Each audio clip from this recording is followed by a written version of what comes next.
할렐루야. 주님의 이름으로 사랑합니다. 주님의 이름으로 축복합니다. 이제 점점 좀 코로나도 좀 안정기에 들어가는 것 같고, 또 날씨도 이제 완연한 봄의 날씨가 계속 되는 가운데 있습니다. 이게 몸에 이게 좀 적응이 안 되더라고요. 금방까지만 해도 날씨가 굉장히 추웠던 것 같은데, 어느 순간 따뜻해지고 더워지고 막 이러니까 참 날씨의 변화와 또 그에 맞춰서 이 몸이 따라가서 적응하는 그런 과정들을 보면 좀 하나님께서 참 이 세상도 참 신비롭게 만드셨고 우리 자신도 신비롭게 만드셨다, 이런 생각이 듭니다.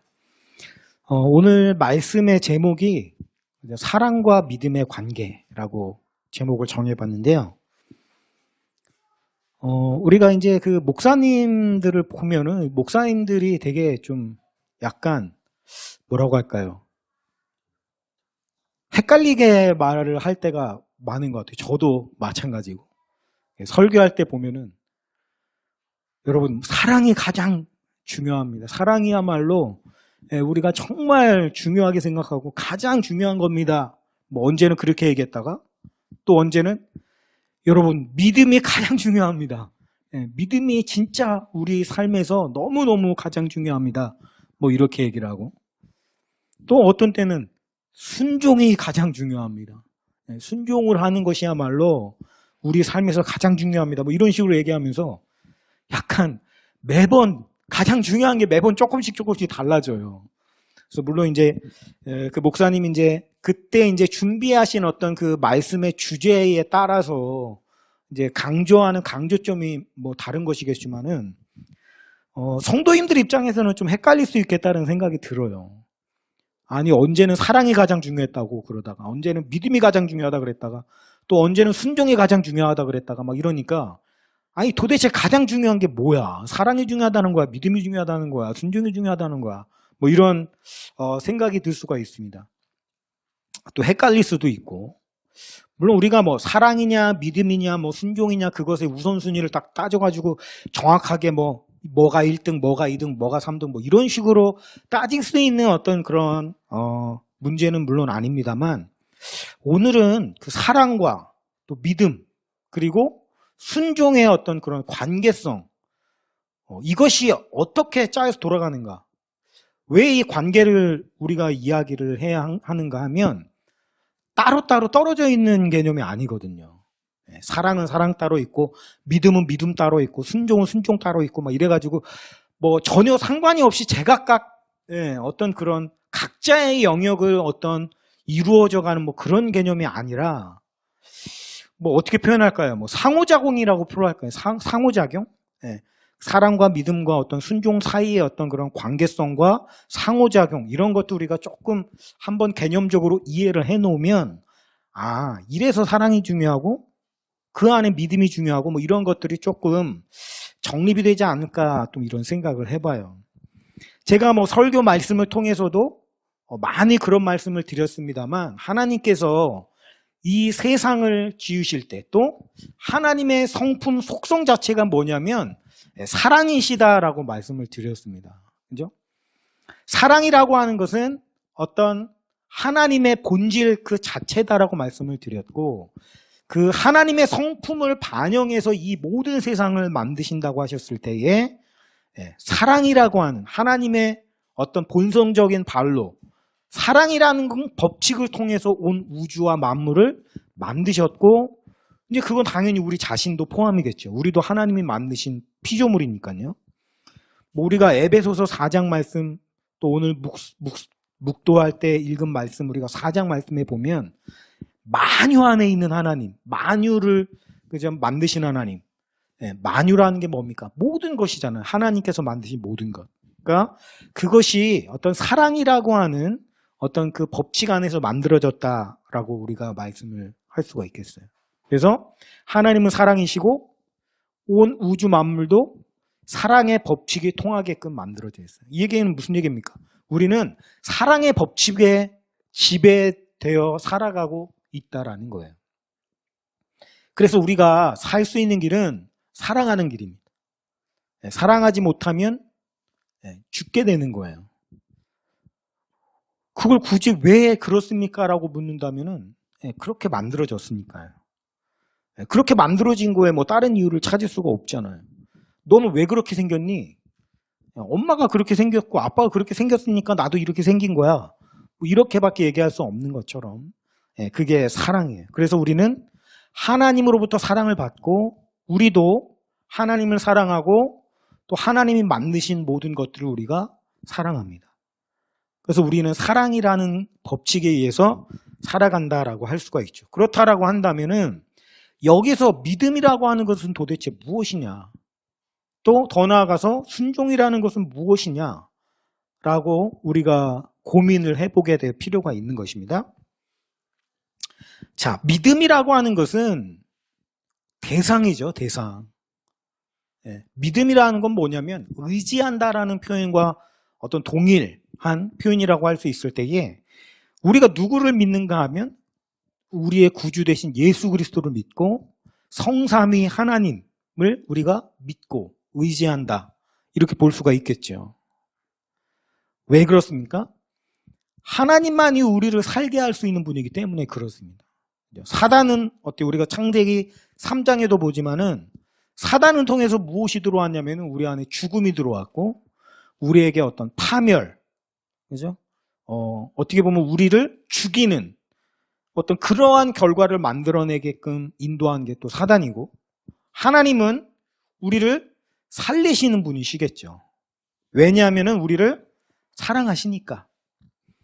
이 온 우주 모든 만물은 무엇으로부터 생겨났는가 하면 요한복음에 보면은 정확하게 표현되어 있습니다만 말씀으로 인해서 말씀으로 말미암아 모든 것이 지으심을 받았다라고 말씀하고 있어요. 그래서 우리가 살아가기 위해서, 그죠? 이 세상에 만들어진 바가 말씀, 이것은 요한복음에 있는 이 말씀이라고 하는 것은 뭐 우리가 알고 있는 말씀이기도 하고 더 나아가서는 성육신 하시기 이전의 어떤 제2위격인 어떤 성자의 어떤 그런 모습을 표현하는 것이기도 합니다. 이 신비는 우리가 뭐 굉장히 알기가 어려울 정도로 힘든 것이지만은 어쨌든 이 말씀과 그 말씀으로 만들어진 이 세상을 봤을 때 우리가 가장 잘 살아갈 수 있고 우리 자신이 가장 행복할 수 있는 비결은 말씀대로 살아가는 거예요. 말씀대로. 말씀과 우리 자신은 거스르지 않습니다. 그래서 우리가 말씀으로 살아갈 때야말로 가장 행복하게 살아갈 수 있는 유일한 방법이라는 거예요. 그래서 시편 1편에 보면은 복 있는 사람은 이렇게 되어 있죠. 복 있는 사람은, 근데 그 복 있는 사람은 제가 단수로 쓰였다고 했잖아요. 단수. 복 있는 사람. 그리고 거기에 정관사가 붙어요. 그래서 그 복이 있는 사람. 한 종류의 사람이라는 겁니다. 그게 뭐냐면 주 여호와의 율법을 주야로 묵상하는 자로다. 왜요? 말씀대로 살아갈 때 가장 복된 길을 살아갈 수 있는 것이라고 말씀하고 있는 겁니다. 반면에 그렇지 않은 수많은 종류, 죄인들, 악인들, 오만한 자들, 이건 뭐냐면 복수 형태로 쓰여졌단 말이에요. 그러니까 우리가 행복할 수 있는 유일한 길은 딱 한 가지 길밖에 없다라는 거예요. 말씀 안에서 말씀대로 살아갈 때 우리는 가장 잘 살아갈 수가 있습니다. 우리가 아까 사랑이라고 하는 걸 얘기를 했어요. 하나님은 우리를 사랑하십니다. 그죠? 그렇기 때문에 어떻습니까? 우리가 가장 잘 되기를 바라시겠죠. 사랑이라는 건 뭐예요? 내가 사랑하는 대상이 잘 되기를 바라고 응원하고 잘 되어지기를 바라는 정도가 아니라 그렇게 되기를 위해서, 그죠? 이끌어가는 것이 사랑이죠. 그러니까 하나님이 우리를 사랑하신다라고 하면 우리가 가장 잘 되기를 바라시는 게 하나님의 사랑이라는 거예요. 우리도 마찬가지죠. 우리가 하나님을 사랑한다라고 한다면 무엇이 있겠습니까? 누군가를 내가 사랑한다라고 한다면 그 대상이 가장 기뻐하는 것을 하는 거, 그게 최고의 사랑의 표현이라는 거예요. 그렇지 않습니까? 우리가 사랑이라고 하는 것을 표현할 수 있는 방법은 굉장히 다양하잖아요. 뭐 말로 표현할 수 있겠죠. 그 사랑을 구구절절 뭐 편지에 담아가지고 글로 표현할 수도 있고, 예, 또는 말로 표현할 수 있고, 또는 어떤 선물의 형태로서 그 사랑이 표현될 수도 있죠. 뭐 사람들 사이에서는 더욱더 그렇습니다만, 또는 어떤 값진, 예, 뭐 현금, 다발, 뭐 여러 가지로 표현을 할 수가 있단 말이에요. 근데 중요한 게 뭐냐면, 사랑에 있어서 가장 중요한 건 내가 아니라 상대방이란 말이에요. 상대방. 그럼 어떻습니까? 진정으로 사랑한다면 내가 좋아하는 걸 하는 게 아니죠. 내가 좋아하는 걸 하는 것이 아니라 상대방이 좋아하는 것을 하는 게 진짜 사랑이죠. 그래서 사랑의 속성을 보면 뭡니까? 자기 부인이잖아요. 내가 원하는 대로 하는 게 사랑이 아니라 내가 누군가를 사랑한다면 그 사람에게 맞춰주고 그 사람이 가장 기뻐하는 것을 하는 게 가장 큰 사랑의 표현이라는 거예요. 이럴 수 있겠죠? 나는 이거를 최고의 사랑의 표현이라고 생각하는데 상대방을 볼 때는 그게 아닐 수도 있겠죠. 저도 그런 적이 있더라고요. 저도 이제 뭐 알 수 없는 게 여자의 마음이라고. 남자가 가장 힘든 게 뭐냐면은 여자의 마음을 알기가 힘들어요. 제가 볼 때도 이 여성의 마음은 남자의 마음보다 훨씬 더 좀 복잡한 것 같아요. 남자들은 좀 단순하다고 하잖아요. 그래서 제가 예전에 들은 우스갯소리가 그런 얘기가 있거든요. 어떤 사람이 기도를 하도 열심히 하니까 하나님이 네가 기도를 이렇게 열심히 하니까 내가 마음이 기쁘다고. 그래서 내가 네 소원 하나를 들어줄 테니까 말해봐라. 그러니까 하나님 그러면은 하와이까지 좀 다리를 좀 놔주세요. 내가 하와이 가고 싶을 때 자동차로 언제든지 갈 수 있게. 그러니까 하나님이 야 이놈아 너는 그걸 소원이라고 믿니? 네가 하와이 가고 싶다고 거기까지 다리를 놔준다고 하면은 그에 엄청나게 따르는 뭡니까 그 오염과 이런 것들은 너 생각 안 하냐? 너 왜 이렇게 이기적이냐? 어디서 그런 소원을 비니? 다른 소원을 말해라. 이렇게 하니까 그 사람이 하나님 잘못했습니다. 내가 다른 여러 가지를 생각하지 못하고 내가 원하는 것만 빌었네요. 죄송합니다. 다른 소원을 빌겠습니다. 하나님. 여자의 마음을 알게 해주세요. 네, 여자의 마음을 좀 알아야 그 여자랑 이제 연애도 하고 결혼도 하고 하니까 여자의 마음을 알려주세요. 그러니까 하나님이 한숨을 푹 쉬시고 하와이까지 다리 놔줄게. 이렇게 했다는 얘기. 그러니까 뭡니까? 이 여자의 마음을 알기가 힘들다라는 거예요. 그만큼. 근데 보십시오. 저는 남자다 보니까 뭐 이제 이성 교제를 할 때 보면 뭐 상대방을 기쁘게 해주고 싶은 게 사랑이니까요. 제 나름대로 상대방을 기쁘게 해주겠다고 뭐 이것저것들을 막 할 거 아니에요. 근데 나중에 보면은 내가 생각할 때 상대방을 기쁘게 할 만한 것들을 한 것 중에서 사실 별로 기뻐하고 좋아하지 않는 거예요.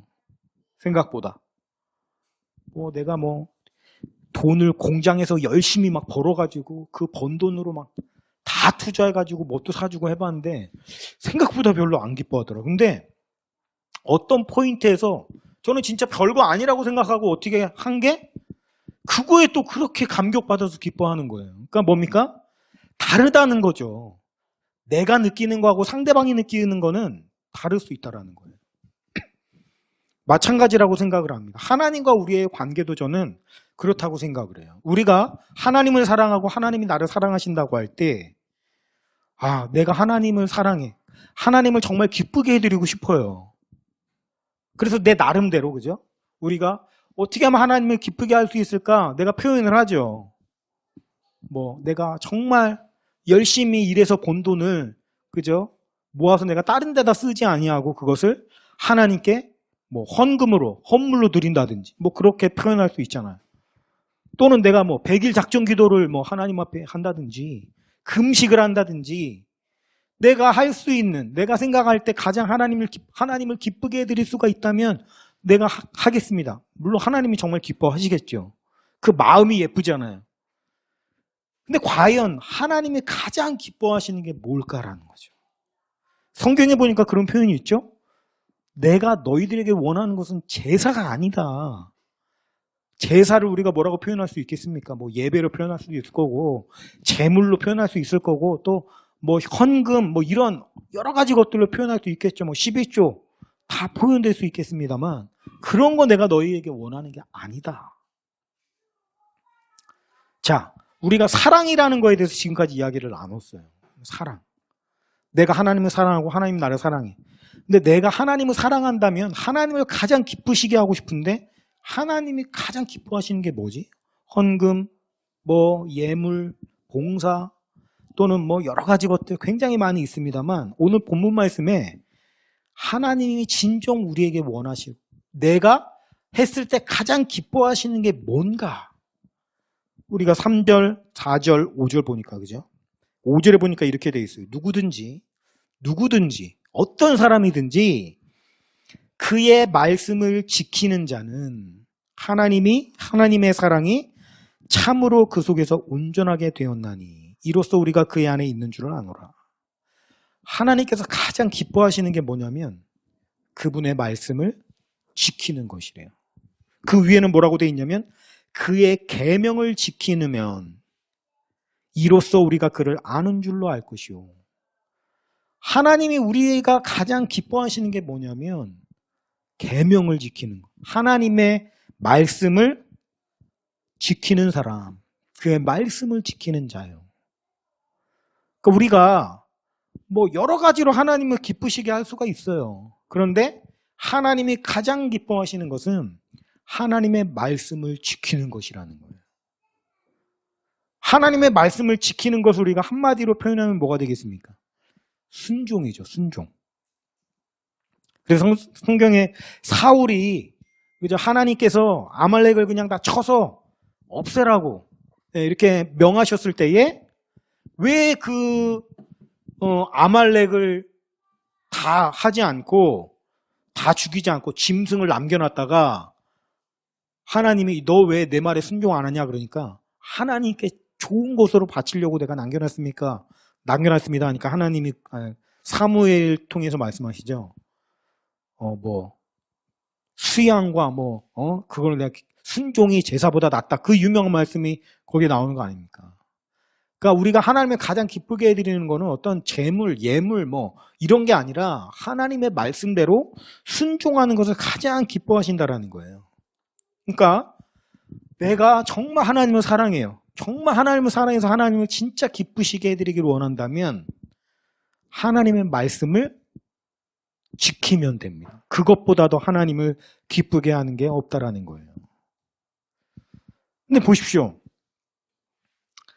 하나님의 말씀을 지키려면 하나님의 뜻이 뭔지를 알려면 그것들을 행하려면 먼저 알아야 될 거 아니에요. 그렇지 않습니까? 네. 순종 이전에 뭐가 있습니까? 알아야 돼요. 여기도 보니까 그의 안에 있는 줄을 아노라. 그를 아는 줄로 아노라. 그러니까 우리가 하나님을 아는 것이라고 하는 것은 하나님의 말씀대로 순종하는 것인데 나 하나님의 말씀을 알아요 라고 얘기를 하려면 그 말씀을 지키는 데까지 나가는 것이 참으로 아는 것이다라는 겁니다. 그러니까 머리로만 지식으로만 아는 것은 아직 완성이 아니에요. 그것대로 지키고 행하는 데까지 가야 그게 참으로 아는 것이 된다라는 겁니다. 근데 어쨌든 진짜 순종을 하려면 먼저 지식으로 먼저 알아야 그 다음에 순종을 하죠. 하나님의 말씀이 뭔지도 모르는데 어떻게 지킵니까? 우리가 성경을 읽는 이유가 뭡니까? 그래서 행하기 위해서. 읽는 데서 그치는 것이 아니라 그것들을 알고 그 다음에 지켜서. 그게 왜 그래요? 하나님을 가장 기쁘시게 하는 거니까. 누군가가 여러분에게 왜 말씀을 읽어야 됩니까? 왜 말씀대로 살아야 합니까? 라고 묻는다면 여러 가지 답을 할 수가 있어요. 어떤 관점에서 보느냐에 따라서. 그러나 첫 번째는 그것이 하나님을 가장 기쁘시게 하는 일이기 때문입니다. 왜 하나님이 그걸 가장 기뻐하실까요? 다시 거꾸로 돌아가면 하나님이 우리를 사랑하신다고 했잖아요.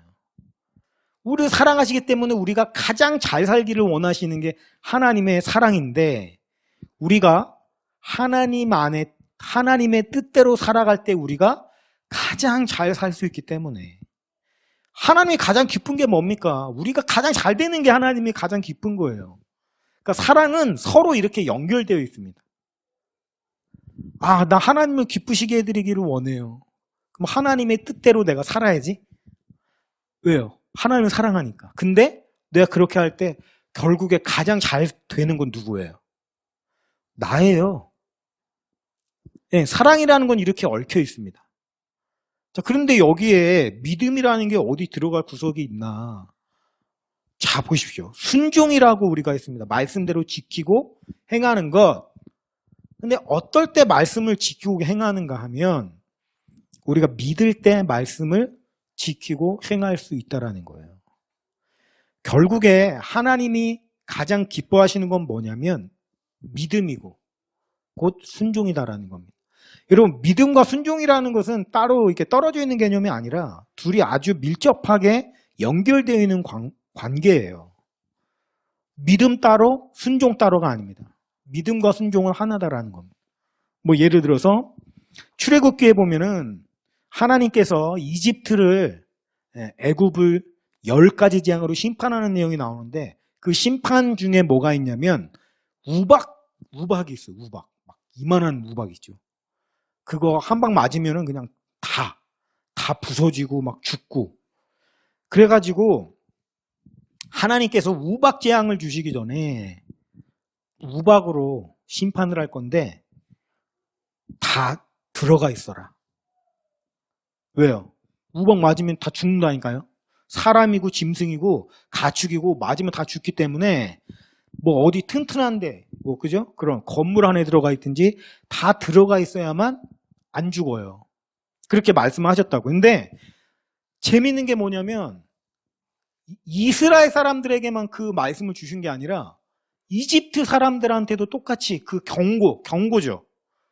지금 우박을 이만한 걸 내려가지고 맞으면 니네 가축이고 너네고 다 죽는데, 그러니까 어디 들어가 있어, 이렇게 말씀을 다 준단 말이에요. 그러니까 어떤 사람은 그 말대로 밖에 안 나가고 가축들이랑 안에 머물러 있었겠죠. 근데 어떤 사람들은 그 말을 무시하고 우박은 무슨 놈의 우박이야 이러면서 밖에 나가고 가축들도 풀 먹여야 되는데 뭔 소리 하는 거야 하면서 풀을 뜯기고 막 이랬겠죠. 자, 여기서 갈라지는 거예요. 여러분, 어떤 사람이 그 말대로 행했겠어요? 그걸 믿은 사람이 그렇게 행하죠. 그렇지 않습니까? 진짜 우박이 떨어져서 맞으면 다 죽을 거야. 이걸 믿은 사람들은 안 나가겠죠. 나가면 죽는데요. 반면에 나간 사람들은 어떤 사람들이겠어요? 말이 되는 소리를 해야지. 내가 뭐 한 그중에는 60살, 70살 먹은 사람이 있겠죠? 내가 이날 이때까지 살면서 우박이 내가 오는 걸 난 본 적이 없어. 무슨 우박이야. 우리나라에는 우박이라는 게 오는 그런 나라가 아니야. 나는 그 말보다 내 경험을 더 믿어. 나 수십 년, 70년 살아오면서 한 번도 본 적이 없어. 안 믿는 사람들은 나갔겠죠. 믿으면 못 나가죠. 안 믿으니까 나가는 거죠. 그러니까 안 믿어서 나간 사람은 어떻게 돼요? 죽는 거죠. 다 맞아가 죽고. 그죠? 믿어서 안 나간 사람들은 사는 거고요. 자, 보십시오. 나는 믿는데 그래도 나갈 거야. 이게 가능합니까? 이건 불가능한 거예요. 믿으면 나갈 수가 없어요. 우박이 진짜 떨어져서 그거 맞으면 우리 다 죽을 거야. 그걸 믿으면 나갈 수 없습니다. 하나님이 야, 이거 맞으면 죽으니까 나가지 마. 그걸 믿는 사람은 안 나가는 거예요. 그대로 말씀 그대로 행하죠. 그러나 안 믿은 사람들은 뭔 상관이 하면서 나가죠. 믿었는데 나가는 사람이 존재할 수 있겠어요? 존재할 수 없다라는 거예요. 그래서 순종과 믿음은 뗄래야 뗄 새가 없는 겁니다. 믿으면 순종하는 거예요. 안 믿으니까 순종을 안 하는 거예요. 성경 말씀에 얼마나 많은 경고의 말씀이 있습니까? 근데 문제는 이 경고의 말씀이 우리 안에서는 바로 지금 여기서 일어나는 일들이 아니라 어떤 훗날, 그죠? 다가온다라는 예언의 말씀이잖아요. 이 예언의 말씀이 반드시 그렇게 되리라고 믿는 사람들은 어떻게 하겠습니까? 경고의 말씀대로 하겠죠. 그게 믿는 거니까요. 반면에 아유, 뭐 지금도 아니고 뭐 언제일지도 모르는데 막 살자. 이거는 이대로 반드시 된다는 걸 안 믿으니까 그렇게 사는 겁니다. 와닿지가 않으니까. 그러니까 결국에는 믿음과 순종이라고 하는 것은 뗄래야 뗄 수가 없는 거죠. 로마서에서 믿음을 강조합니다. 로마서에서 강조하는 믿음은 뭡니까? 믿음으로 말미암는 의. 우리가 행하는 것으로 의롭게 되는 것이 아니라 믿음을 통해서 의롭게 된다. 이게 로마서의 바울의 어떤 쟁점이라고요. 아브라함이 하나님을 믿으니 하나님이 그 믿음을 의로 여기셨다라고 창세기에 기록되어 있어요. 신약이 아니고. 봐라. 믿으니까 의롭다고 여김을 받은 거고, 그 이후에 할례라고 하는 것은 바로 네가 믿어서 그 의롭게 되었다는 표식으로 행한 것이다 라는 거예요. 그러니까 할례가 중요한 게 아니라 믿음이 중요한 거다라는 게 이 사도 바울의 어떤 주장입니다. 주장. 그죠? 우리가 결혼을 할 때 약속의 증표로 주고받는 게 반지잖아요. 반지. 반지를 주고받습니다. 자, 이 반지는 뭡니까? 내가 당신에게 속해 있고 당신의 구속을 받는 어떤 그런 사랑이라고 하는 건 자발적인 구속이잖아요. 네, 당신 안에만 있을 겁니다. 서약하는 거고 그 약속을 하는 거죠. 그 약속의 증표로 우리가 반지를 주고받는단 말이에요.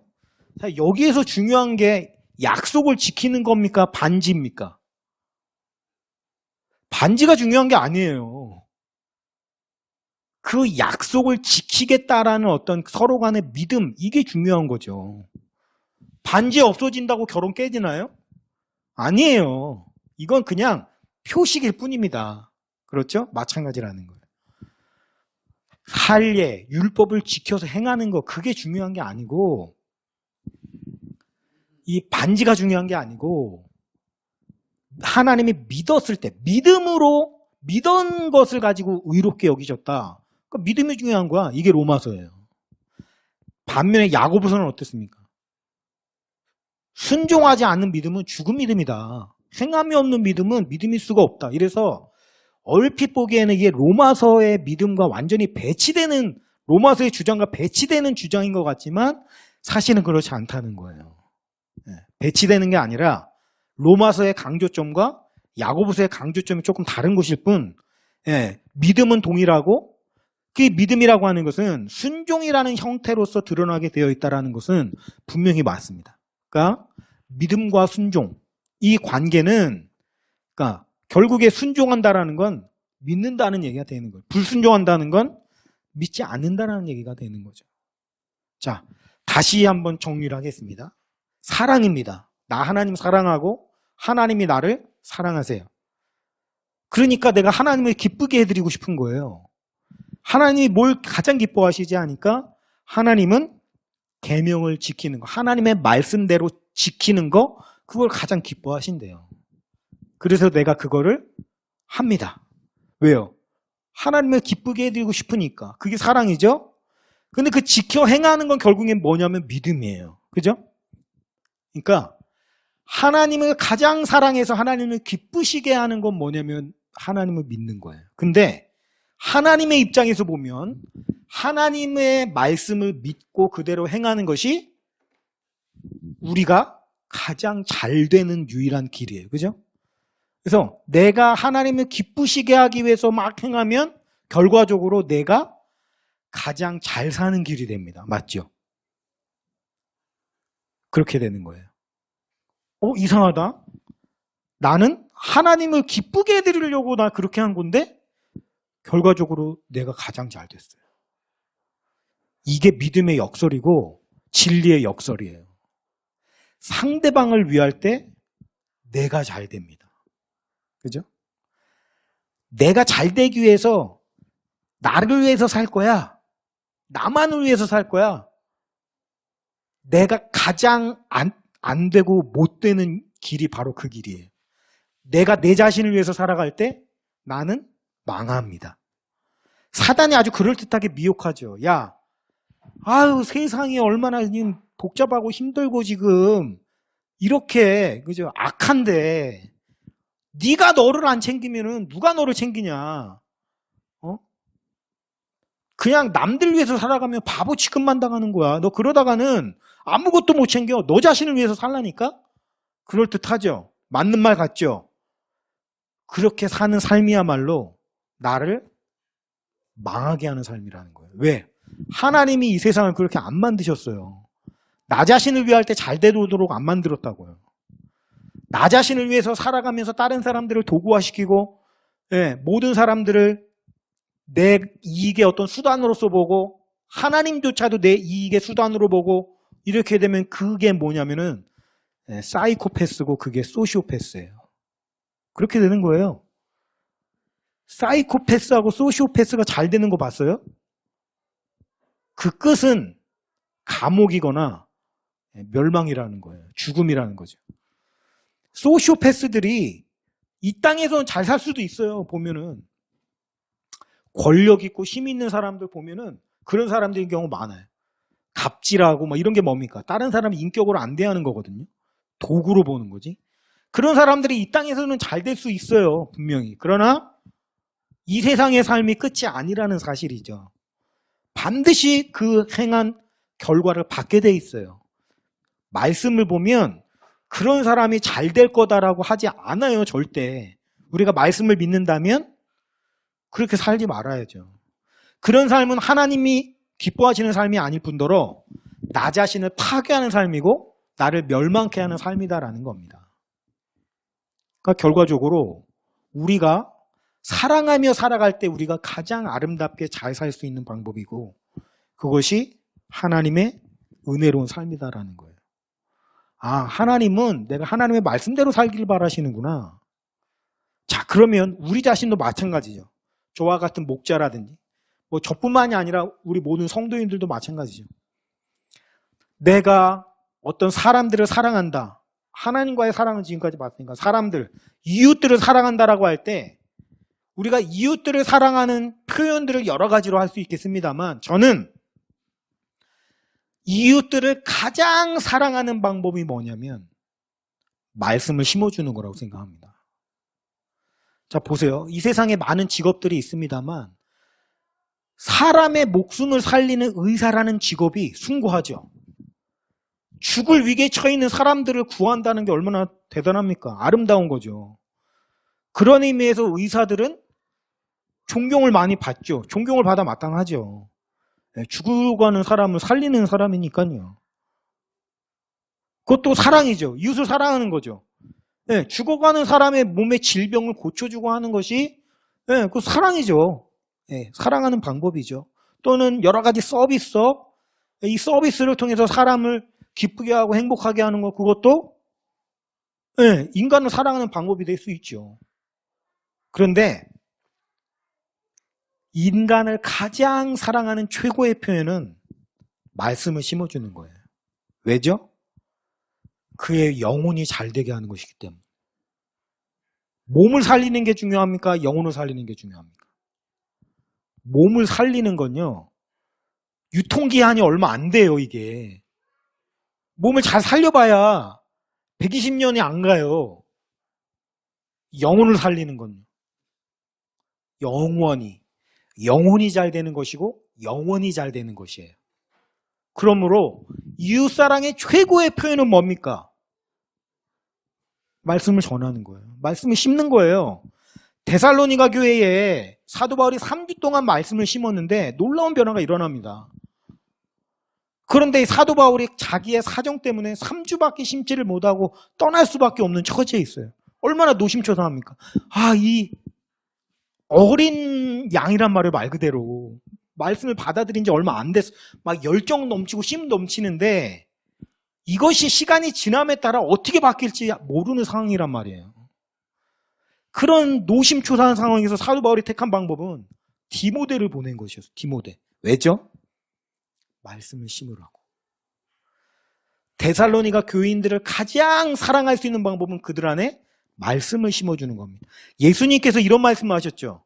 너희들의 몸은 해할 수 있어도 영혼을 해할 수 없는 것들을 두려워하지 말고 너희들의 몸과 영혼을 멸할 수 있는 하나님을 두려워하라고. 몸을 다시 살리는 거 귀한 일이지만 그게 영혼을 살리는 일에 비할 수 있겠어요? 그러므로 우리가 하나님을 사랑할 때 가장 최고의 표현은 하나님의 말씀에 순종하는 것이었던 것처럼 내가 이웃을 사랑할 때 가장 최고의 사랑의 표현은 말씀을 심어주는 겁니다. 그거보다 더 귀중한 게 없어요. 자, 이런 의미에서 봅시다. 목사님, 사랑이 중요합니까? 전도가 중요합니까? 이렇게 질문하면 좀 헷갈릴 수 있다고요. 사랑도 중요한데 전도도 중요한데. 근데 보세요. 이웃을 사랑할 수 있는 최고의 표현은 영혼을 살리는 거라고 했잖아요. 영혼이 잘 되게 하는 거라고 했잖아요. 그 방법이 뭐냐면 전도잖아요. 그러니까 사랑과 전도는 지금 다른 게 아니에요. 우리가 영혼을 전도할 때 영혼을 많이 전도하면은 1등 상품이 냉장고여가지고 열심히 전도하는 게 아니잖아요. 그 영혼이 가장 잘 되는 방법이 말씀대로 사는 거예요.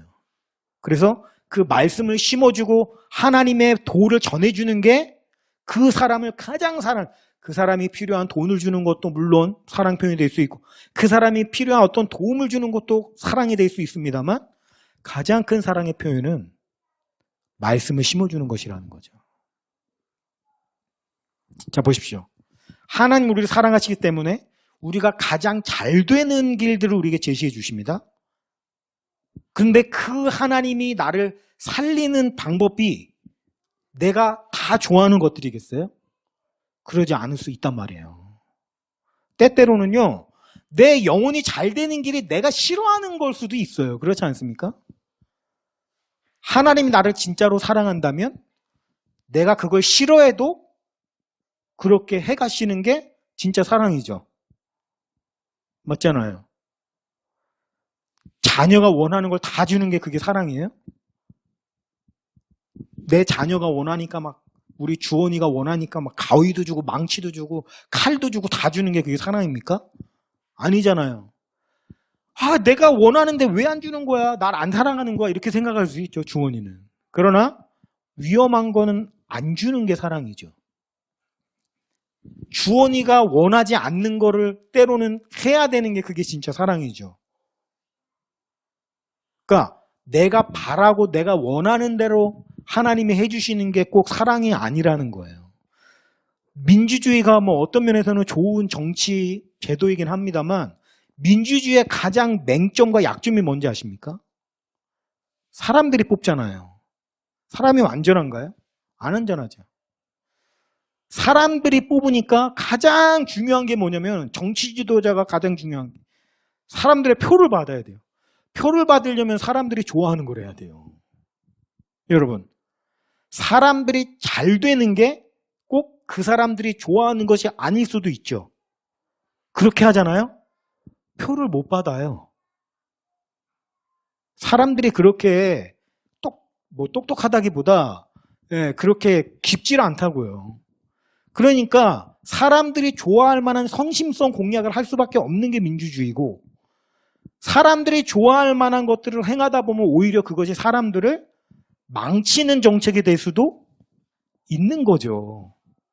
반면에 사람들을 진짜 살리기 위해서 저 사람들이 좋아하지 않는 싫어하는 무언가를 하려고 할 때 사람들이 그거를 정말 사랑하시니까 울면서 이거를 안 할 수가 없어서 하는 거야 이렇게 생각해요. 사람들이 아니라고요.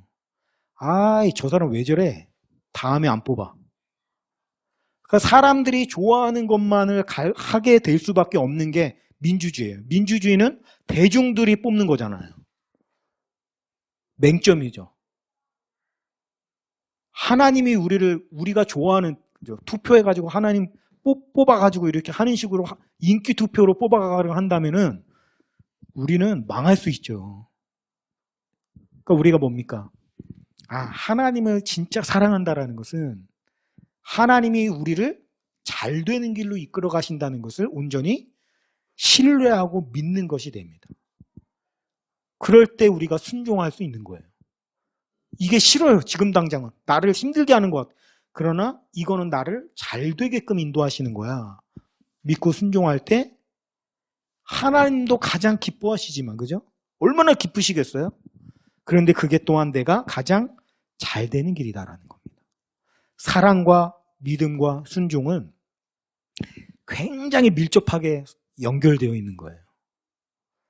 우리가 그렇게 살아가는 것이 가장 하나님을 기쁘시게 하는 길이고 가장 내가 잘 되는 길이고 다 오는 거예요. 다 오는 거. 반면에 하나 놓잖아요. 하나를 잃는 게 아니고 다 잃는 겁니다.